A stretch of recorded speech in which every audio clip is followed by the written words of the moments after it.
कहानी सेल्फी का चक्कर। एक दिन जंगल में चीनू बंदर को एक मोबाइल फ़ोन मिला।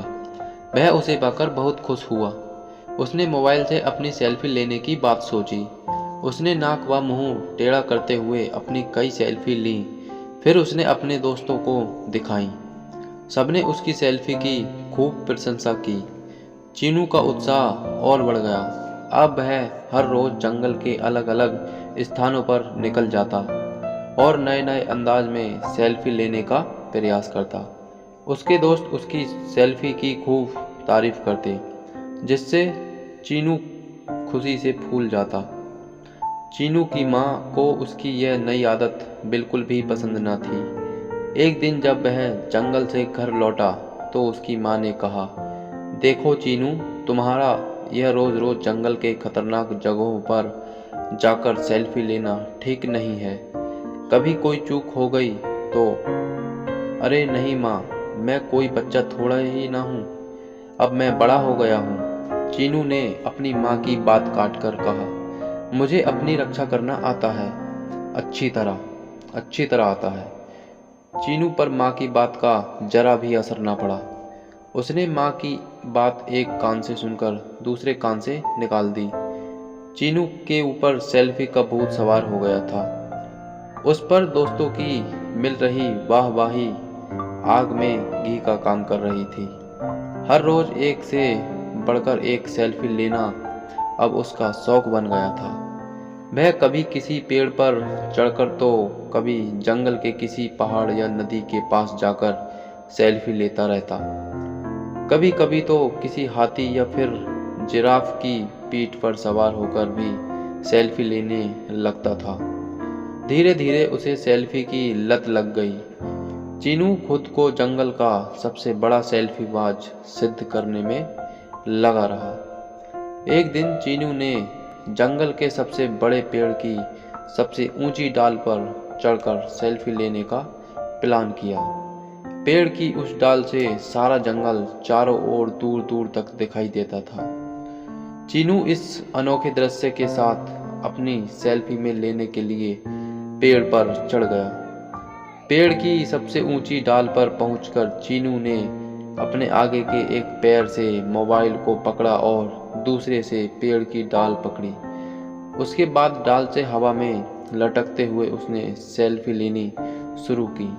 वह अलग अलग पोज में सेल्फी लेने में खोया हुआ था कि चर्र चर्र की आवाज़ आई, पर चीनू का ध्यान आवाज़ की ओर नहीं गया। वह सेल्फी लेने में पूरी तरह खोया रहा। उसी बीच फिर चर्र चर्र की एक जोर की आवाज़ आई और जिस डाल को पकड़कर चीनू सेल्फी ले रहा था वह पेड़ से टूट गई। चीनू पेड़ की डाल पकड़े हुए अन्य डालों से टकराता हुआ ऊपर से नीचे धम्म से जमीन पर आ गिरा। जमीन पर गिरते ही वह जोर से चीखा, आह! पर मर गया। उसकी चीख सुनकर आसपास के जानवर दौड़कर उसके पास आए। सबने देखा चीनू जमीन पर पड़ा दर्द से कराह रहा है। वे उसे उठाकर तुरंत जंगल के डॉक्टर भालूराम के पास ले गए। भालूराम ने चीनू का निरीक्षण कर बताया कि उसे गहरी चोट लगी है और उसके आगे व पीछे के पैरों में फ्रैक्चर हो गया है। उसे अब काफ़ी समय तक आराम करना पड़ेगा। इसी बीच चीनू की माँ भी चिंपांजी से खबर पाकर वहाँ आ गई थी। वह डॉक्टर भालूराम की बात सुनकर फूट फूट कर रो पड़ी।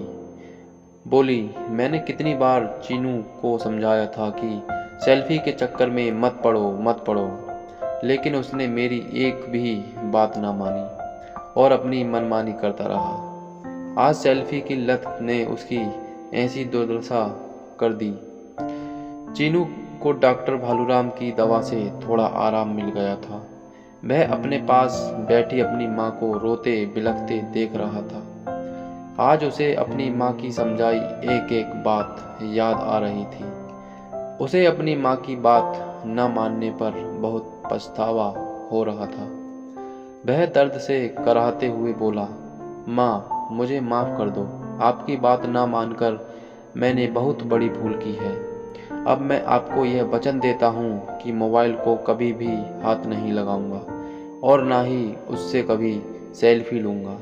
मैं अपनी यह सेल्फी की लत को भी हमेशा के लिए छोड़ दूँगा। चीनू को अपनी भूल का एहसास होते देखकर उसकी माँ उसे अपने गले लगाकर बोली, बेटा इसमें मोबाइल का कोई दोष नहीं है, बल्कि दोष तुम्हारा है। तुमने अपनी जान जोखिम में डालकर सेल्फी ली थी, जिससे तुम्हारे साथ इतनी बड़ी दुर्घटना हुई। अगर तुम सही और सुरक्षित तरीके से सेल्फी लेते तो इस हादसे का शिकार होने से बच जाते।